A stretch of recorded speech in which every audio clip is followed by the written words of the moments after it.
നമസ്കാരം. ബിഗ് ഡിബേറ്റിലേക്ക് എല്ലാ പ്രേക്ഷകർക്കും സ്വാഗതം. നമുക്കറിയാം, അമേരിക്ക ഇന്ത്യക്ക് മുകളിൽ 50% താരിഫ് ഏർപ്പെടുത്തിയിരുന്നു. അതിനുശേഷം യൂറോപ്യൻ രാജ്യങ്ങളോട് പറഞ്ഞിരുന്നു 100% താരിഫ് ഇന്ത്യക്ക് മുകളിൽ ഏർപ്പെടുത്തുന്നതിനെ കുറിച്ച്.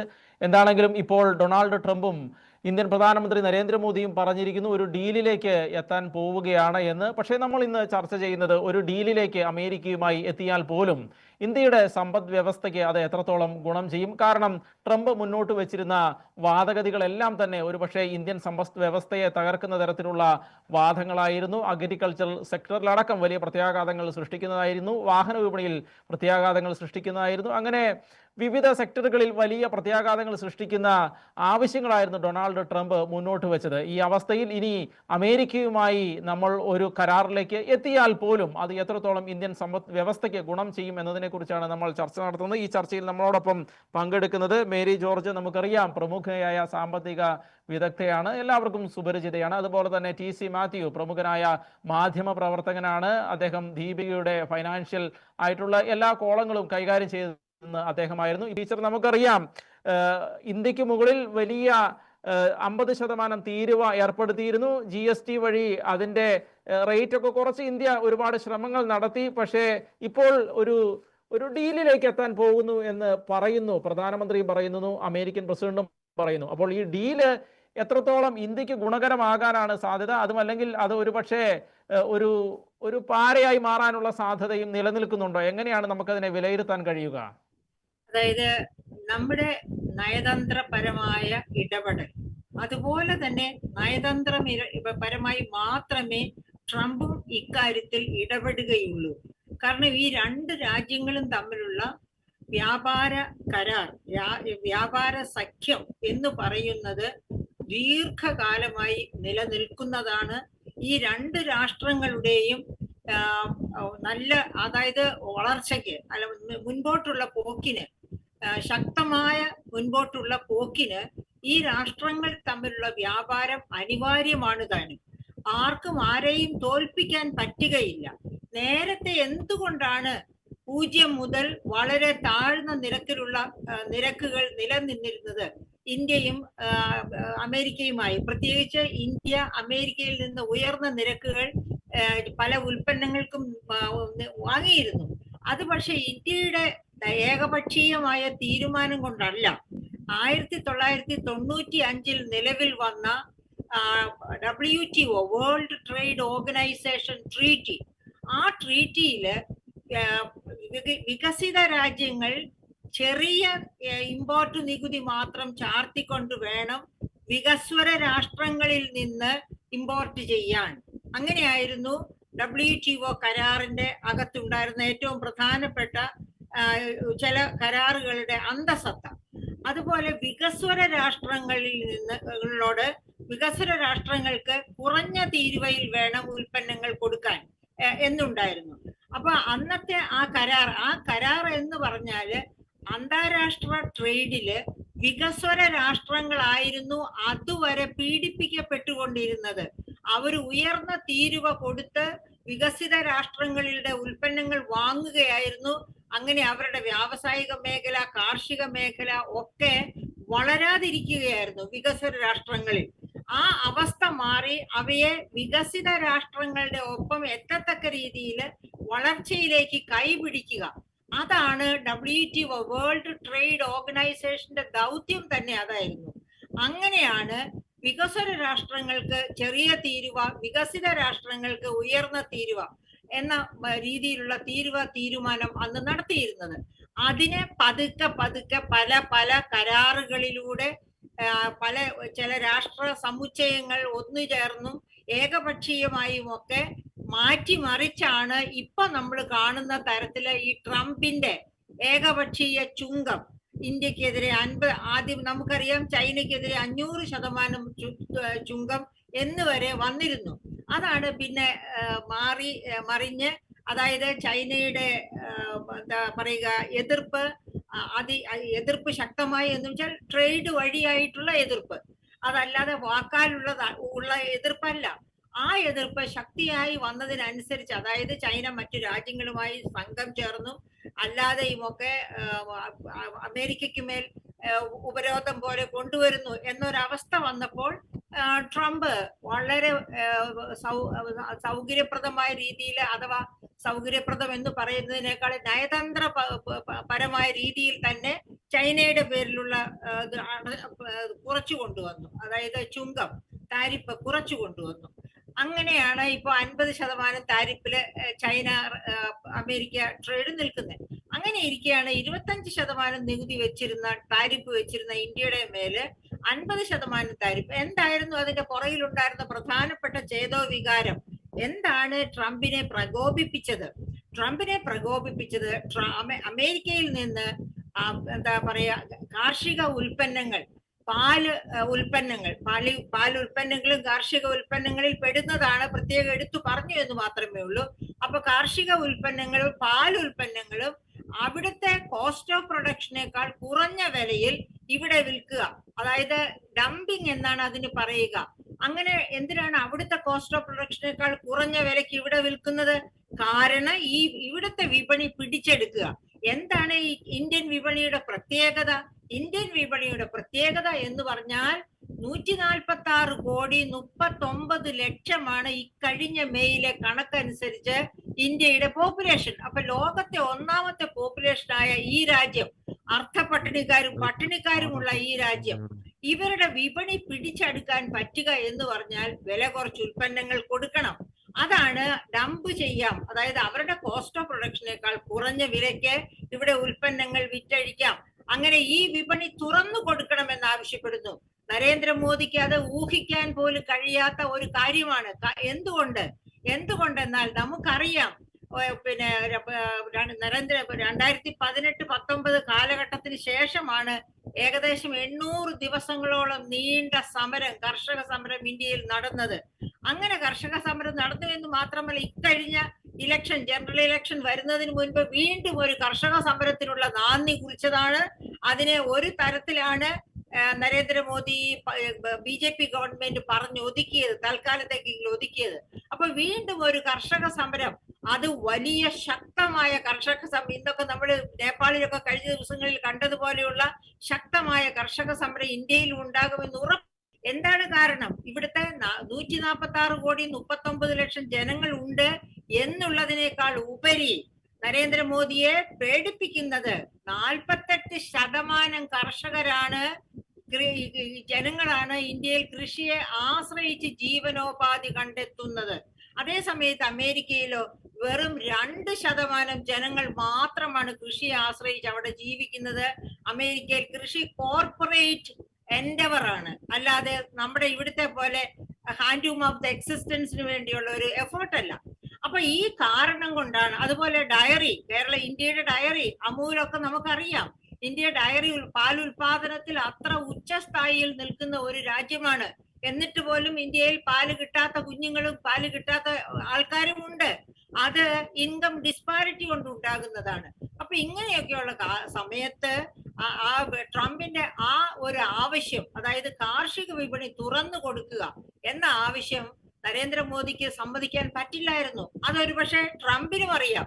അപ്പൊ ട്രംപിന്റെ വാശി എന്താണ്? ട്രംപിന്റെ വാശി ഇന്ത്യക്ക് ഏറ്റവും കൂടുതൽ ട്രേഡ് സർപ്ലസ് ഉള്ള രാജ്യമാണ് അമേരിക്ക.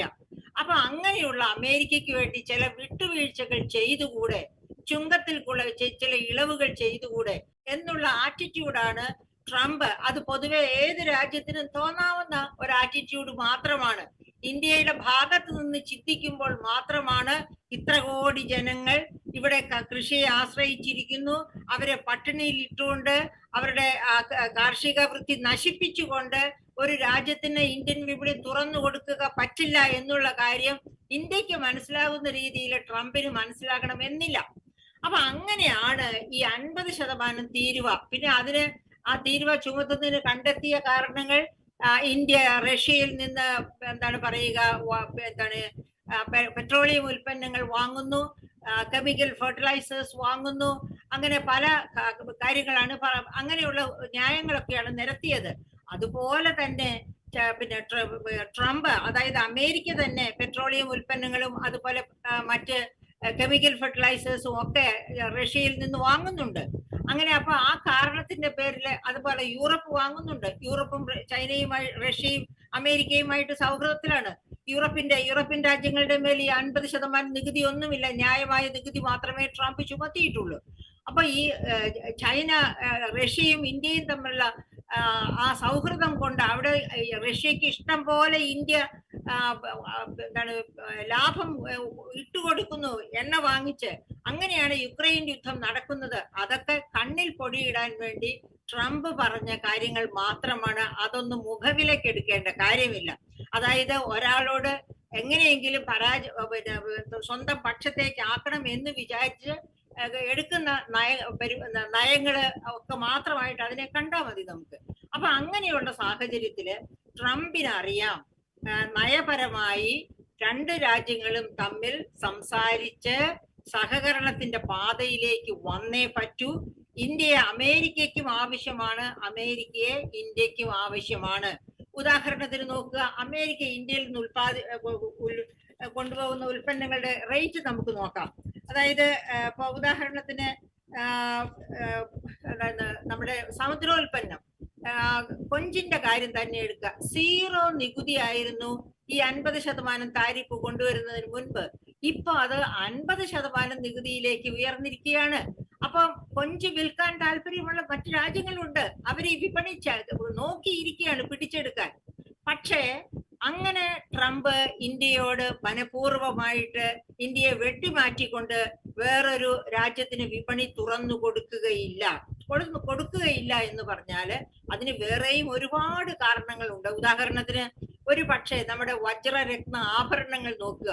ഇന്ത്യയിൽ നിന്ന് ഉൽപ്പാദിപ്പിക്കുന്ന അത്ര മനോഹരങ്ങളായ വജ്രരത്ന ആഭരണങ്ങൾ ലോകത്ത് മറ്റൊരു രാജ്യത്തും ഡിസൈൻ ചെയ്യപ്പെടുന്നില്ല.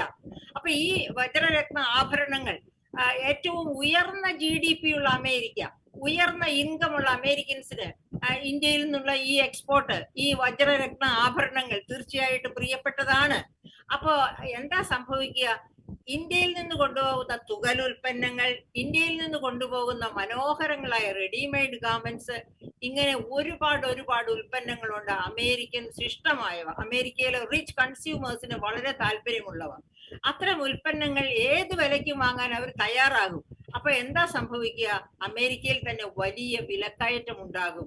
ആ വലിയ വിലക്കയറ്റം ഉണ്ടാകുമ്പോൾ ട്രംപ് അതിന് കൊടുക്കേണ്ടി വരുന്ന വിലയും സ്വന്തം ഭരണം തന്നെയാകും ചിലപ്പോൾ കൊടുക്കേണ്ടി വരുന്ന വില.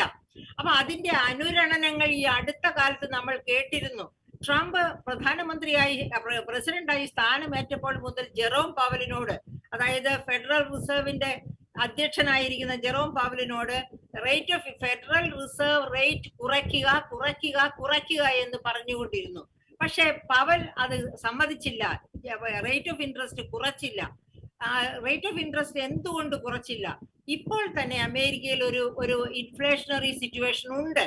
ആ ഇൻഫ്ലേഷണറി സിറ്റുവേഷനെ കൂടുതൽ വർദ്ധിപ്പിക്കാതിരിക്കാൻ വേണ്ടി, അതിനെ ഹരം പിടിപ്പിക്കാതിരിക്കാൻ വേണ്ടിയാണ് സത്യത്തിൽ Jerome Powell rate of interest president ആവശ്യപ്പെട്ടിട്ട് പോലും കൊടുക്കാതിരുന്നത്, അല്ലെ കുറയ്ക്കാതിരുന്നത്. അപ്പൊ അങ്ങനെ കുറച്ചാൽ അദ്ദേഹത്തിന് അറിയാം, അത് റേറ്റ് ഓഫ് ഇൻട്രസ്റ്റ് കുറയ്ക്കുകയാണെങ്കിൽ എന്താണ് പറയാ, വായ്പയായിട്ട്, കൺസ്യൂമർ വായ്പയായിട്ട്, വ്യാവസായിക വായ്പയായിട്ട്, കാർഷിക വായ്പയായിട്ട് ഒക്കെ ധാരാളം വായ്പകൾ കൊടുക്കപ്പെടും, കൂടുതൽ ചെലവഴിക്കപ്പെടും. അതുകൊണ്ട് ഇൻഫ്ലേഷൻ വർദ്ധിക്കും. അങ്ങനെ ഒരു ഇൻഫ്ലേഷണറി സിറ്റുവേഷൻ ഉണ്ടാകരുത് എന്ന് മനസ്സിലാക്കിക്കൊണ്ട് തന്നെയാണ് Jerome Powell rate of interest കുറയ്ക്കാതിരുന്നത്. അതുപോലെ സ്വർണത്തിന്റെ നിരക്കുകൾ നമുക്കറിയാം. സ്വർണത്തിന്റെ വില എന്താണ് പറയാ, സർവകാല റെക്കോർഡിലാണ്. 80,000 മുകളിൽ, 81,000 മുകളിൽ എത്തി നിൽക്കുകയാണ് സ്വർണത്തിന്റെ വില. എന്തുകൊണ്ടാണ് സ്വർണത്തിന്റെ വില അങ്ങനെ കൂടിയത്? അവിടെ നോക്കുമ്പോഴും നമ്മൾ ഡോളറിലേക്ക് തന്നെ നോക്കേണ്ടി വരും. അതായത് ഡോളറിന്റെ വില ശക്തമായിട്ട് നിന്നാൽ, അതായത് കയറ്റിറക്കങ്ങൾ ഇല്ലാതെ നിന്നാൽ, ഡോളറും സ്വർണവും ഒരുപോലെ പ്രിയപ്പെട്ടതാണ് ലോക ജനതയ്ക്ക് ഇൻവെസ്റ്റ്മെന്റിന് വേണ്ടിയിട്ട്. അപ്പൊ ഇപ്പൊ പേടിയാണ്. ട്രംപ് ഭരണത്തിൽ ഇരിക്കുന്ന സമയത്ത് ഡോളറിന് ഏത് ദിവസവും എന്തും സംഭവിക്കാം, അതിന്റെ വില പൊങ്ങാം താഴാം. ആ ഭയം കൊണ്ടാണ് ജനങ്ങൾ, ലോക ജനത, ലോക ഇൻവെസ്റ്റേഴ്സ്, ലോക ധനകാര്യ സ്ഥാപനങ്ങള്, ഡോളറിൽ ഇൻവെസ്റ്റ് ചെയ്യുന്നതിന് പകരം സ്വർണത്തിൽ ഇൻവെസ്റ്റ് ചെയ്യുന്നത്. അതുകൊണ്ടാണ് സ്വർണത്തിന്റെ വില ഇങ്ങനെ കയറി കയറി പോകുന്നത്. അപ്പൊ ഇത് കാണുന്ന സാധാരണ, അതായത് ഇൻവെസ്റ്റേഴ്സിന് അറിയാം എന്തുകൊണ്ടാണ് സ്വർണത്തിന്റെ വില ഇങ്ങനെ കയറി പോകുന്നത്.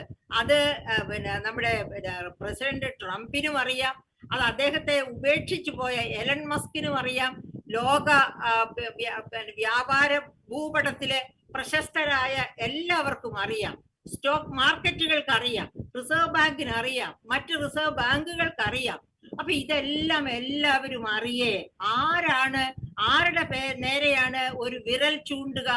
എല്ലാവരും വിരൽ ചൂണ്ടുന്നത് ട്രംപിന്റെ നേരെ മാത്രമായിരിക്കും. അതായത് ഈ വ്യാപാര അരക്ഷിതാവസ്ഥയ്ക്ക്, സ്വർണത്തിന്റെ ഈ മേൽക്കോയ്മയ്ക്ക്, ഡോളറിന്റെ ഈ താഴെ ഇറക്കത്തിന്, അതായത് ഇറക്കങ്ങൾക്ക്, ലോകത്താകപ്പാടെയുള്ള അശാന്തിക്ക്, വ്യാപാര അശാന്തി തീർച്ചയായും മറ്റ് അശാന്തിയും സൃഷ്ടിക്കപ്പെടും. ഇതിന്റെ എല്ലാം കാരണക്കാരൻ സത്യത്തിൽ ട്രംപാണ്. അങ്ങനെ ട്രംപിനെ പ്രതിക്കൂട്ടിലാക്കുന്ന ഒരവസ്ഥയിലേക്ക് വരരുത്. അത് ട്രംപിനും നിർബന്ധമുണ്ട്. അതുകൊണ്ട് തന്നെ ട്രംപ് പതുക്കെ സ്കെയിൽ ഡൗൺ ചെയ്യുകയാണ്. അങ്ങനെ സ്കെയിൽ ഡൗൺ ചെയ്യുമ്പോഴേക്കും നമ്മൾ നോക്കുക, ഇന്ത്യയിൽ എന്താ സംഭവിച്ചുകൊണ്ടിരുന്നത്? അയ്യോ, ട്രംപ് പഹൽഗാം ആക്രമണത്തിൽ ഒന്നും ചെയ്തിട്ടില്ല എന്ന് നമ്മുടെ പ്രധാനമന്ത്രി പറയുമ്പോഴും നമുക്കറിയാമായിരുന്നു ട്രംപിന്റെ ചില താക്കീതുകൾ പാകിസ്ഥാനെ പേടിപ്പിച്ചിട്ടുണ്ട് എന്നറിയാമായിരുന്നു.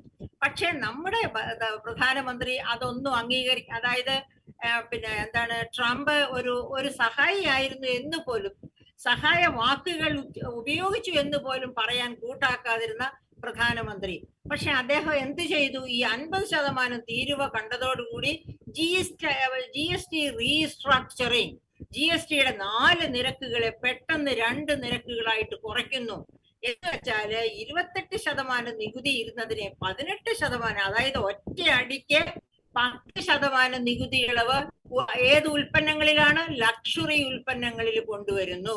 തീർന്നില്ല, 18% ഇരുന്ന നികുതി 5% 13% കിഴിവ് കൊടുക്കുന്നു. ഏത് ഉൽപ്പന്നങ്ങൾക്ക്? സർവ്വസാധാരണക്കാർ ഉപയോഗിക്കുന്ന സെമി ലക്ഷറി, നോൺ ലക്ഷറി ഐറ്റംസിന്. അപ്പൊ അങ്ങനെ ഈ GSTയിൽ കൊണ്ടുവന്ന ഈ ഇളവ്, ഈ റീസ്ട്രക്ചറിങ് നരേന്ദ്രമോദിയുടെ ആരും പറയാതെ തന്നെ ട്രംപിന് മനസ്സിലാകും. GST ഇങ്ങനെ കുറച്ചു എന്ന് കേൾക്കുമ്പോൾ ഇത് ഈ തീരുവഴി സഫർ ചെയ്യുന്ന എക്സ്പോർട്ടേഴ്സിനുള്ള ഒരു പ്രചോദനമാണ്, അവർക്ക് കൊടുക്കുന്ന ഒരു കൈത്താങ്ങാണ് ഗവൺമെന്റ് ഓഫ് ഇന്ത്യയുടെ. എന്ന് വെച്ചാല് ട്രംപ് ഇപ്പോൾ ഇറക്കിയ ഈ 50% തീരുവയുടെ 10 മുതൽ 13% വരെ ഗവൺമെന്റ് ഓഫ് ഇന്ത്യ സ്വയം അബ്സോർബ് ചെയ്യുകയാണ് എന്ന് മനസ്സിലാക്കാൻ ട്രംപിന് ആരും പറഞ്ഞു കൊടുക്കണ്ട. അദ്ദേഹത്തിന് ആ രാഷ്ട്രീയ ഇച്ഛാശക്തിയുടെ കൂടെ കുറച്ച് സാമ്പത്തിക ബോധം കൂടി ഉണ്ടായാൽ മതി. തീർച്ചയായും അദ്ദേഹത്തിന് പ്രഗത്ഭരായ സാമ്പത്തിക വിശാരദർ കൂടെ കാണും ഇത്തരം കാര്യങ്ങൾ പറഞ്ഞു മനസ്സിലാക്കി കൊടുക്കാൻ. അപ്പൊ ഇതിൽ നിന്നൊക്കെ നമ്മൾ മനസ്സിലാക്കേണ്ടത് എന്താണ്? അവസാനം ട്രംപ് ഒരു 20-25% തീരുവ എന്ന ലെവലിലേക്ക് താണു വരും. അത് 1 മാസവും കൂടി നമുക്ക് വെയിറ്റ് ചെയ്യാം. ആ 1 മാസം വെയിറ്റ് ചെയ്യുമ്പോഴേക്കും ട്രംപ് പതുക്കെ താഴേക്ക് വരും. അതുപോലെ തന്നെ നമ്മുടെ പ്രധാനമന്ത്രിക്കും ഇന്ത്യയെ വിട്ടുകൊടുക്കാൻ പറ്റില്ല. ഇന്ത്യൻ വ്യാപാരത്തെ നിലം പരിശാക്കാൻ പറ്റില്ല. അപ്പൊ അദ്ദേഹവും ഈ വലിയ കനത്ത പ്രഹരത്തെ ചെറിയ പ്രഹരമാക്കി മാറ്റാൻ വേണ്ടി മറ്റ് നിരവധി മാറ്റങ്ങൾ ഇന്ത്യയുടെ ഇന്ത്യയുടെ എന്താ പറയുക, ഈ പറയപ്പെട്ട താരിഫ് നയത്തിൽ തന്നെ ഇനിയും കൊണ്ടുവരും. അങ്ങനെ ഇന്ത്യയിൽ നിന്ന് കുറെ താരിഫ് നയങ്ങളിലെ മാറ്റം, അമേരിക്കയിൽ നിന്നുള്ള ഈ 50% നിന്നുള്ള താഴോട്ടുള്ള വരവ്, ഇങ്ങനെ രണ്ടും കൂടി വരുമ്പോഴേക്ക് ഏകദേശം 1 മാസമൊക്കെ ആകുമ്പോഴേക്കും ഒരു 20-25% ഈ താരിഫ് ചെന്നെത്തുമെന്നും അങ്ങനെ വ്യാപാര യുദ്ധം, ഇന്ത്യയും അമേരിക്കയും തമ്മിലുള്ള വ്യാപാര യുദ്ധം പ്രശ്നമില്ലാതെ 2 രാജ്യങ്ങൾക്കും വലിയ കുഴപ്പമില്ലാതെ തീരുമെന്നും വേണം നമുക്ക് പ്രത്യാശിക്കാൻ. അതായത് ഇപ്പോൾ മറ്റ് അന്താരാഷ്ട്ര സ്ഥാപനങ്ങളൊക്കെ പറയുന്നത് ഈ നിരക്കുകൾ ഇങ്ങനെ പോയാൽ, അതായത് 50% താരിഫ് എന്ന രീതിയിൽ പോയാൽ ഇന്ത്യയുടെ GDP അതായത് ഇന്ത്യയുടെ ആഭ്യന്തര മൊത്ത വരുമാനം ഇപ്പോൾ കണക്ക് കൂട്ടിയിരിക്കുന്ന ലെവലിനേക്കാൾ 1% കുറയാനിടയുണ്ട്.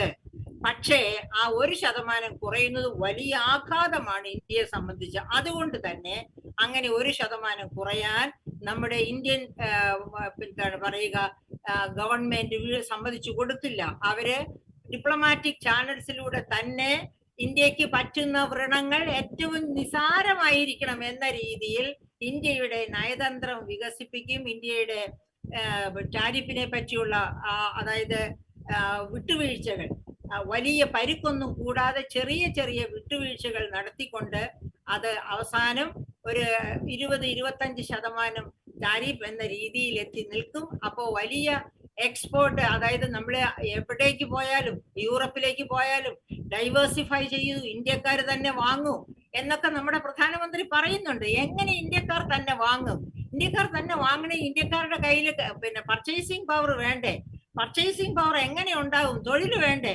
ഇന്ത്യയിൽ വലിയ തൊഴിലില്ലായ്മയാണ് നിലനിൽക്കുന്നതെന്ന് ഇന്റർനാഷണൽ ലേബർ ഓർഗനൈസേഷൻ തന്നെ രേഖപ്പെടുത്തിയിട്ടുണ്ട് 5-6 മാസം മുൻപ്. അപ്പൊ അങ്ങനെ തൊഴിലില്ലാതിരിക്കുന്ന ഇന്ത്യയിൽ ഇവിടെ ഉൽപ്പാദിപ്പിക്കുന്നത് മുഴുവനും വിറ്റഴിക്കുക, കൂടുതൽ ഉൽപ്പാദിപ്പിക്കുക എന്നൊക്കെ പറയുന്നത് ഒരു മരീചിക മാത്രമാണ്. അപ്പൊ ആ മരീചികയിൽ നിന്ന് യഥാർത്ഥ ലോകത്തേക്ക് വന്ന് യഥാർത്ഥ ലോകത്തിൽ ഉൽപ്പാദിപ്പിച്ചത് മുഴുവനും വിൽക്കപ്പെടണമെങ്കിൽ, ഇവിടെ ഉള്ളവരുടെ എന്താ പറയാ വാങ്ങൽ ശേഷി വർദ്ധിക്കണമെങ്കിൽ, തൊഴിൽ ഉണ്ടാകണമെങ്കിൽ വ്യാപാര യുദ്ധത്തിന് അറുതി വരണം. അമേരിക്കയിലേക്ക് കയറ്റി അയക്കുന്നത് വലിയ ചുരുക്കമില്ലാതെ തന്നെ അമേരിക്കയിലേക്ക് പോകണം. നമുക്ക് മറ്റു രാജ്യങ്ങൾ കണ്ടുപിടിക്കാൻ പറ്റിയാൽ നല്ലത്. അപ്പൊ അതിനനുസരിച്ച് നമ്മുടെ ഉൽപാദനത്തിൽ കൂടുതൽ വർധനവുണ്ടാകും. ആ വർധനവ് കാരണം നാം ഇപ്പോൾ കണക്ക് കൂട്ടുന്ന GDP വർധനവിനേക്കാൾ കൂടുതൽ വർധനവ്, കൂടുതൽ തൊഴിൽ സൃഷ്ടി, കൂടുതൽ എംപ്ലോയ്മെന്റ് ഇതൊക്കെ സംഭവിക്കാം. അങ്ങനെ വരുന്ന പക്ഷം അടുത്ത വർഷത്തെ GDP ഗ്രോത്ത് ഈ വർഷത്തെക്കാളും നമ്മൾ പ്രതീക്ഷിക്കുന്നതിലും വലുതായിരിക്കുകയും ചെയ്യും. അതുകൊണ്ട് എൻ്റെ പൂർണ്ണമായ വിശ്വാസം ഈ ട്രേഡ് വാർ, അതായത് ഇന്ത്യയും അമേരിക്കയും തമ്മിലുള്ള ട്രേഡ് വാർ വളരെ സമാധാനപരമായിട്ട് വലിയ മുറിപ്പാടുകളൊന്നും എവിടെയും അവശേഷിപ്പിക്കാതെ തന്നെ താഴേക്ക് വരും. അതായത് സമനിലയിൽ, ഏകദേശം സമനിലയിൽ അവസാനിക്കുമെന്ന് തന്നെയാണ്. നമുക്കറിയാം ചൈന ഏകദേശം $19.5 ട്രില്യൺ ഒരു എക്കോണമിയാണ്.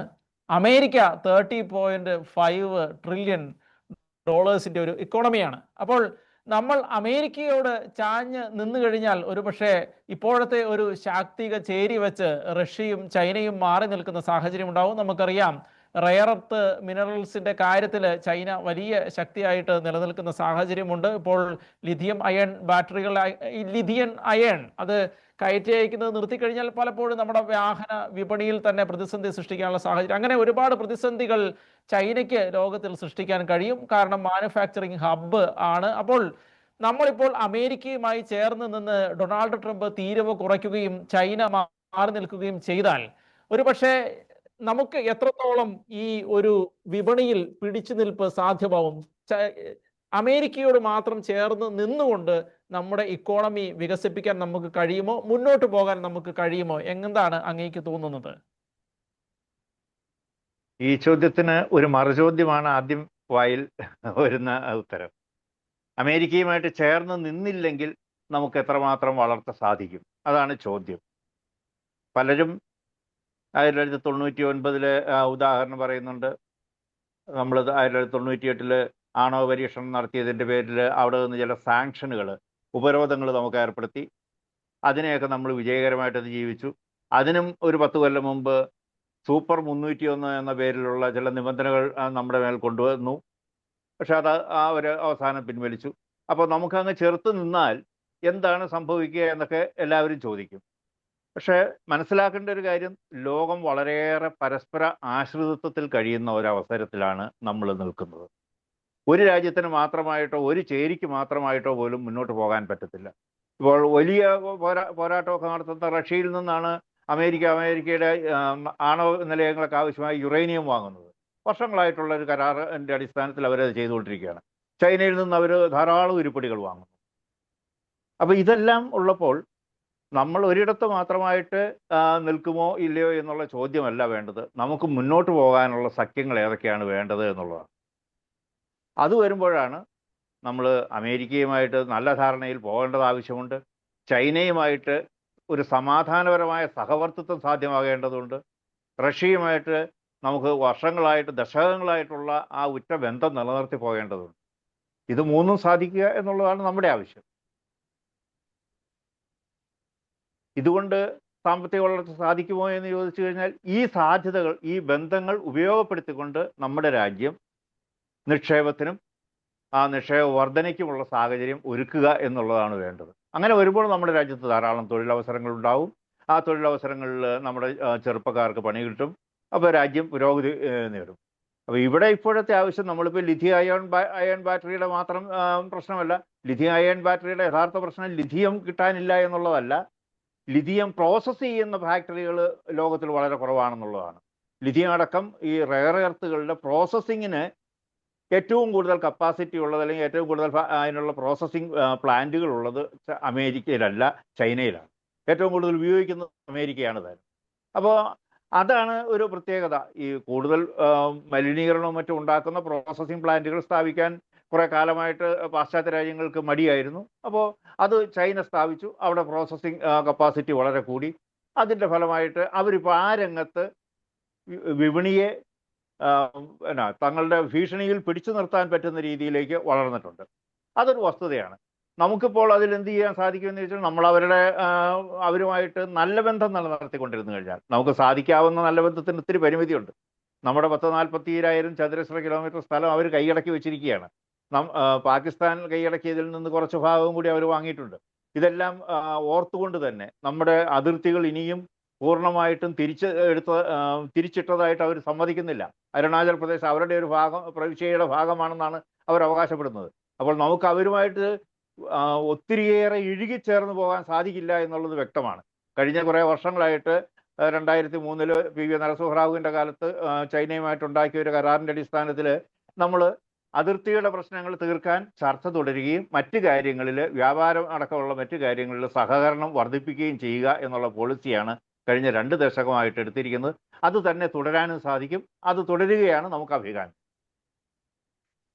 മറ്റൊരു കാര്യം, ഇപ്പോൾ നമുക്ക് അറിയാം, അമേരിക്കയുമായിട്ട് ഇപ്പോൾ നമ്മൾ വ്യാപാര കരാറ് അത് പറഞ്ഞ് ഒരു അഡ്ജസ്റ്റ്മെന്റിലെത്തി. ഇപ്പോൾ തീരുവയെല്ലാം കുറയ്ക്കുകയാണ് എന്ന് വരുമ്പോൾ പോലും ക്വാഡ് സഖ്യം അടക്കമുള്ള സഖ്യങ്ങളിൽ നമ്മൾ ചേർന്ന് നിൽക്കേണ്ടതുണ്ട്. റഷ്യയുമായിട്ട് അമേരിക്ക പറയുന്ന രീതിയിൽ ഒരു ഡിസ്റ്റൻസ് കീപ്പ് ചെയ്യേണ്ട ആവശ്യമുണ്ട് എന്നുള്ളൊരു വസ്തുത അവിടെ നിലനിൽക്കുന്നുണ്ടല്ലോ. അത് മാത്രമല്ല, നമുക്കറിയാം, ഇപ്പോൾ ചൈനയെ മാറ്റി നിർത്തിക്കഴിഞ്ഞാൽ ലോകത്തിലെ വൻ സാമ്പത്തിക ശക്തികൾ എന്ന് പറയുന്ന മുതലാളിത്ത രാജ്യങ്ങളെല്ലാം അമേരിക്കയുടെ പിന്നിൽ അണിനിരക്കുന്ന രാജ്യങ്ങളാണ്, അമേരിക്കയോട് ചേർന്ന് നിൽക്കുന്ന രാജ്യങ്ങളാണ്. അപ്പോൾ തീർച്ചയായിട്ടും അമേരിക്കയോട് ചേർന്ന് നിന്നാൽ നമുക്ക് ബെനിഫിറ്റ് ഉണ്ടാവും. അതേസമയം തന്നെ അമേരിക്കയെ ഇപ്പം ചൈന പിടിച്ചു നിർത്തിയിരിക്കുന്നത് നേരത്തെ അങ്ങ് പറഞ്ഞ പോലെ റെയർ എർത്ത് മിനറൽസിന്റെ കാര്യത്തിൽ തന്നെയാണ്. അവർക്കാണ് അതിനുള്ള ഏറ്റവും അഡ്വാൻസ്ഡ് ആയിട്ടുള്ള എക്യുപ്മെന്റ്സ് അടക്കം ഉള്ളത് എന്നുള്ളത് ഒരു വസ്തുത നിലനിൽക്കുന്നുണ്ട്. അപ്പോൾ ഈ പുതിയ കാലഘട്ടത്തിൽ നമുക്ക് അമേരിക്കയെ കൊണ്ട് മാത്രം മുന്നോട്ട് പോകാൻ സാധിക്കുമോ? കാരണം അമേരിക്കയോടൊപ്പം നിന്നാൽ മറ്റു രാജ്യങ്ങൾ, അമേരിക്കയോടൊപ്പമുള്ള രാജ്യങ്ങൾ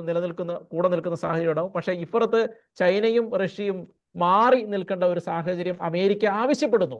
അപ്പോൾ അങ്ങനെയുള്ള ഒരു സാഹചര്യത്തിൽ നമ്മൾ ഇപ്പോൾ അമേരിക്കയുമായിട്ട് ഈ ഒരു വ്യാപാര കരാറിലേക്ക് എത്തുന്നത് നമുക്ക് ഒരു വളർച്ചയാണോ ഉണ്ടാക്കുക, അതോ അതുമല്ലെങ്കിൽ ഏതെങ്കിലും തരത്തിലുള്ള പ്രത്യാഘാതം സൃഷ്ടിക്കാൻ അതുവഴി കഴിയുമോ? കാരണം ചൈന ഒരു അതിർത്തി രാജ്യം കൂടിയാണല്ലോ. തീർച്ചയായിട്ടും അങ്ങനെ ഒരു സംശയം പലപ്പോഴും ഉയരാവുന്നതാണ്. പക്ഷെ ആഗോള ബന്ധങ്ങളിലെ ഒരു പ്രത്യേകത എന്ന് വെച്ച് കഴിഞ്ഞാൽ ചൈനയെയും അമേരിക്ക പൂർണ്ണമായിട്ട് തള്ളിപ്പറയുന്ന ഒരു രാജ്യമല്ല. ചൈനയുമായിട്ടുള്ള വ്യാപാര ബന്ധത്തിലുള്ള വിഷയങ്ങളും സൈനിക ആധിപത്യത്തിനുള്ള മത്സരവും മാത്രമാണ് അവർക്കുള്ളത്. ചൈനയുമായിട്ട് ധാരാളം വ്യാപാരം നടത്തുന്ന ഒത്തിരിയേറെ അമേരിക്കൻ ക്ലയൻറ്റ് രാജ്യങ്ങളുണ്ട്. യൂറോപ്യൻ യൂണിയൻ ചൈനയുമായിട്ടും റഷ്യയുമായിട്ടും ധാരാളം വ്യാപാരം നടത്തുന്നുണ്ട്. UK ക്കും ഉണ്ട് അതുപോലെ ധാരാളം വ്യാപാരങ്ങൾ. ജപ്പാനും സൗത്ത് കൊറിയയും അടക്കമുള്ള ഒത്തിരിയേറെ ഏഷ്യൻ രാജ്യങ്ങളും ചൈനയോട് ധാരാളം ബന്ധം പുലർത്തുന്നുണ്ട്. ആസിയാൻ എന്ന് പറയുന്ന സഖ്യം, RCEP സഖ്യം, ഇതെല്ലാം ചൈനയെ ഉൾപ്പെടുത്തിക്കൊണ്ടുള്ള, ചൈനയ്ക്ക് മുൻതൂക്കം നൽകിക്കൊണ്ടുള്ള വാണിജ്യ സഖ്യങ്ങളാണ്.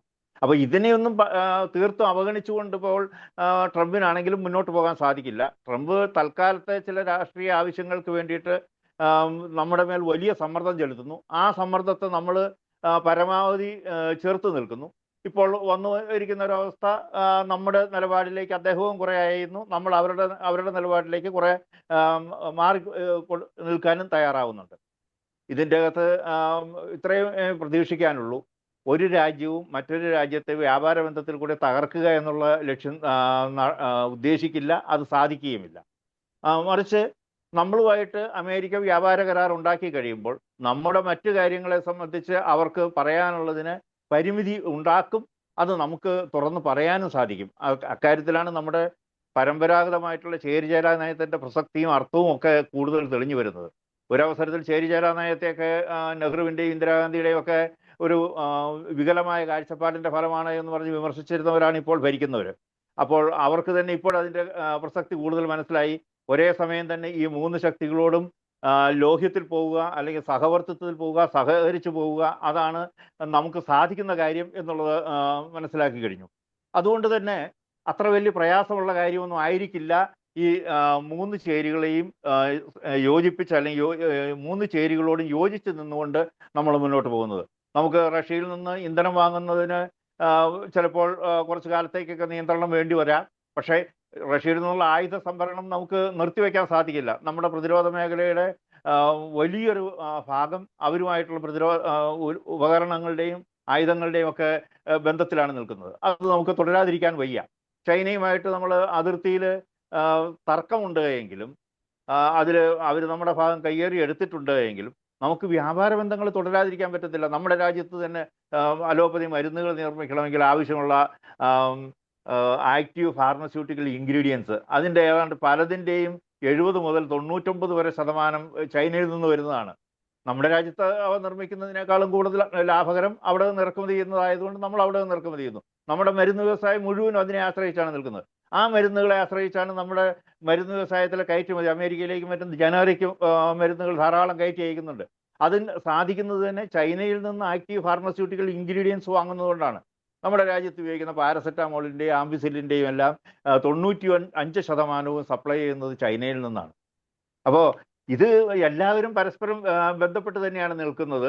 ആ ബന്ധം തുടരാതിരിക്കാൻ നിർവാഹമില്ല. അതിപ്പോൾ ആര് പറഞ്ഞാലും ഇല്ലാതാവുകയുമില്ല. തന്നെയുമല്ല, ഞങ്ങളോടൊരു കരാർ ഉണ്ടാക്കിയത് കൊണ്ട് നിങ്ങൾ അവരുമായിട്ട് കരാറിൽ ഏർപ്പെടരുത് എന്ന് പറയാൻ ഒരു രാജ്യത്തിനും സാധിക്കില്ല. അങ്ങനെ ചെയ്തിട്ടുമില്ല. നമ്മുടെ രാജ്യവും അങ്ങനെ ചെയ്യുന്നില്ല. ഇപ്പോൾ നമ്മൾ ഇതുവരെയും സ്വതന്ത്രമായൊരു നിലപാട് സ്വീകരിച്ചു. ഒരവസരത്തിൽ അമേരിക്ക പറയുന്നത് പോലെ എല്ലാം നമ്മൾ ചെയ്യുമെന്ന്. അങ്ങനെ എല്ലാം ചെയ്യാനുള്ളൊരു രാജ്യമല്ല നമ്മളെന്ന് കഴിഞ്ഞ ഏതാനും മാസങ്ങളിൽ നമ്മൾ തെളിയിച്ചു. മറ്റൊരു കാര്യം, നമ്മൾ ഇനി ഈ കരാറിലേക്ക്, അമേരിക്കയുമായിട്ടുള്ള ഒരു കരാറിലേക്ക് എത്തുന്ന സാഹചര്യത്തിൽ നമുക്കറിയാം ഡൊണാൾഡ് ട്രംപ് എന്തൊക്കെ ആവശ്യങ്ങളായിരുന്നു മുന്നോട്ട് വെച്ചിരുന്നത് എന്നുള്ളത്.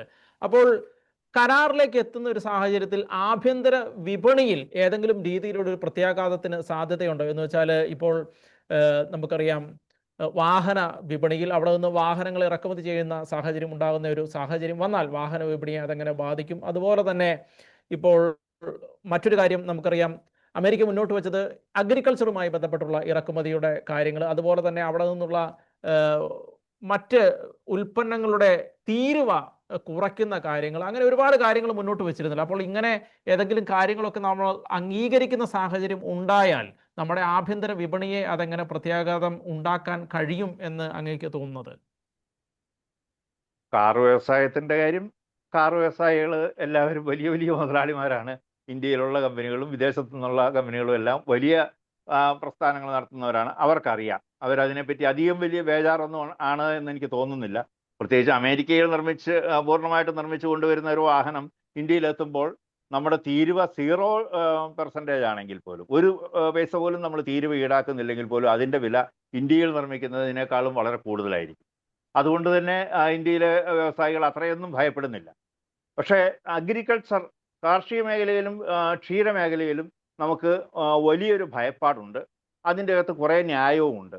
അമേരിക്കയിലെയും പാശ്ചാത്യ രാജ്യങ്ങളിലെയും ഉൽപ്പാദനക്ഷമതയുമായിട്ട് നമ്മുടെ കർഷകർക്ക് മത്സരിക്കാൻ സാധിക്കുന്നില്ല.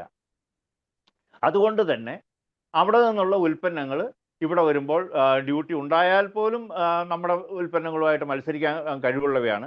അപ്പോൾ അതിന് ഉള്ള ഒരു പ്രധാന പ്രശ്നം, ഇത് മുൻപ് 1991-92 കാലഘട്ടത്തിൽ ഇന്ത്യൻ വിപണി തുറന്നു കൊടുത്തപ്പോൾ ഉണ്ടായിരുന്ന അതേ പ്രതിസന്ധി തന്നെയാണ് നമ്മൾ അഭിമുഖീകരിക്കുന്നത്.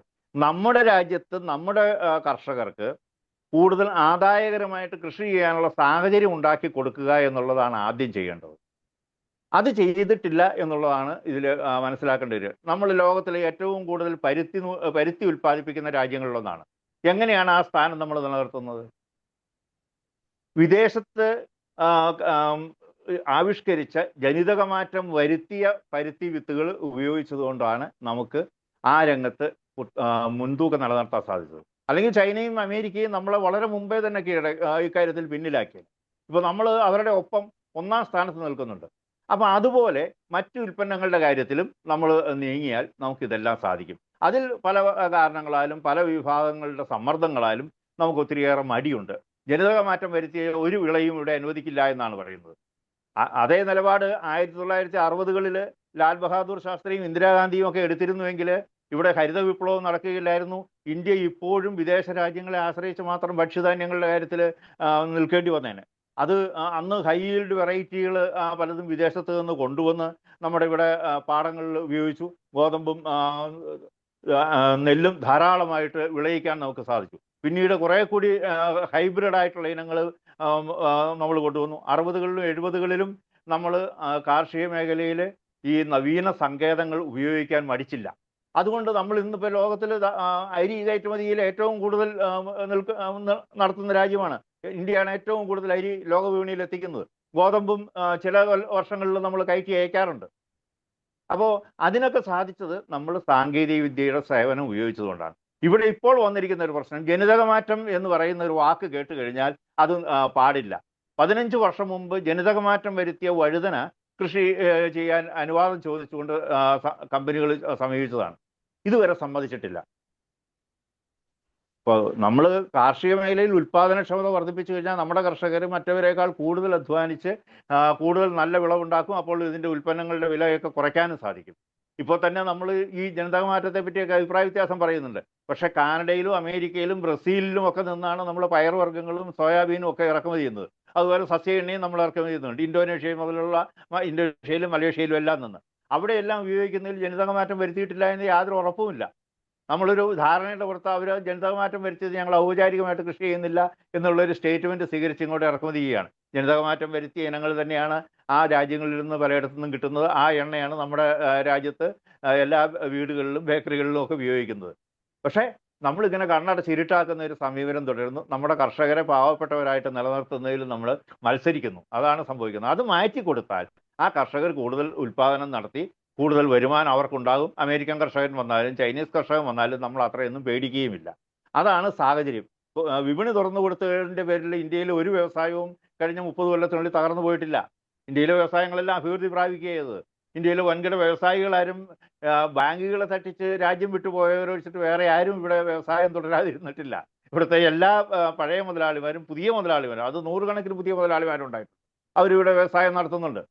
അപ്പോൾ മത്സരം വരുന്നത് കൊണ്ട് ഒരു രാജ്യവും പിന്നോട്ട് പോവില്ല. മത്സരം വരുമ്പോൾ രണ്ടുപേരും ഒരേ നിലവാരത്തിൽ നിൽക്കുന്ന സാഹചര്യം ഉണ്ടാക്കണം.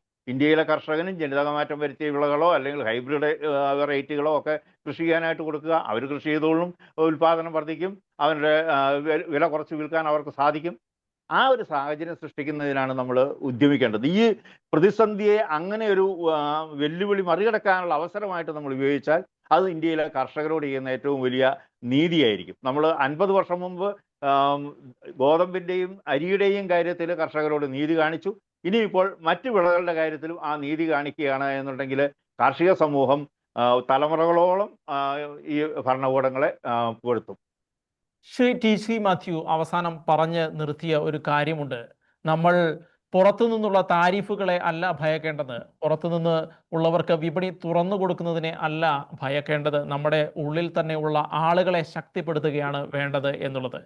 ഒരു രീതിയിൽ പറഞ്ഞു കഴിഞ്ഞാൽ നമ്മൾക്ക് എല്ലാ രാജ്യങ്ങളെയും ആവശ്യമാണ്. അമേരിക്കയെ നമുക്ക് ചേർത്ത് നിർത്തേണ്ടതുണ്ട്, ചൈനയെ ചേർത്ത് നിർത്തേണ്ടതുണ്ട്, റഷ്യയെ ചേർത്ത് നിർത്തേണ്ടതുണ്ട്. നമുക്ക് ആരെയും ഉപേക്ഷിക്കാൻ കഴിയില്ല. പഴയ ചേരുചേര നയത്തിൻ്റെ ചുവട് പിടിച്ച് തന്നെ നമുക്ക് വികസനത്തിലേക്ക് കുതിക്കാൻ മാത്രമേ നമുക്ക് കഴിയുകയുള്ളൂ. ആരെയും വെറുപ്പിക്കാൻ നമുക്ക് കഴിയുകയില്ല. അതുകൊണ്ട് തന്നെ കൃത്യമായിട്ടുള്ള നടപടികളുമായി ഗവൺമെൻറ് ഇവിടെയുള്ള ആഭ്യന്തര വിപണിയെ ശക്തിപ്പെടുത്താൻ ഗവൺമെൻറ് തന്നെ മുന്നോട്ട് ഇറങ്ങുകയും അതിൻ്റെ കൂടെ തന്നെ അന്തർദേശീയ വിപണി നമുക്ക് പിടിച്ചെടുക്കാൻ തക്ക രീതിയിൽ നമ്മുടെ ജനങ്ങളെ പരിവർത്തനം ചെയ്ത് എടുക്കുകയും നമ്മുടെ വിപണികളെ പരിവർത്തനം ചെയ്ത് എടുക്കുകയും ചെയ്യുക എന്നുള്ളതാണ് ഇതിൻ്റെ എല്ലാം ഏറ്റവും പ്രധാനപ്പെട്ട കാതലായ വസ്തുത എന്ന് പറയുന്നത്. അതുകൊണ്ട് നമ്മുടെ ഭരണകൂടങ്ങൾക്ക് അതിന് സാധിക്കട്ടെ എന്ന് പറഞ്ഞുകൊണ്ട് നമ്മുടെ ബിഗ് ഡിബേറ്റ് അവസാനിക്കുകയാണ്. നമ്മളോടൊപ്പം ചേർന്ന് GC മാത്യു പ്രമുഖനായ മാധ്യമ പ്രവർത്തകനാണ്, അതുപോലെ തന്നെ പ്രമുഖയായ സാമ്പത്തിക ശാസ്ത്രജ്ഞയാണ് ഡോക്ടർ മേരി ജോർജ്. എല്ലാ പ്രേക്ഷകർക്കും ഒരുപാട് നന്ദി.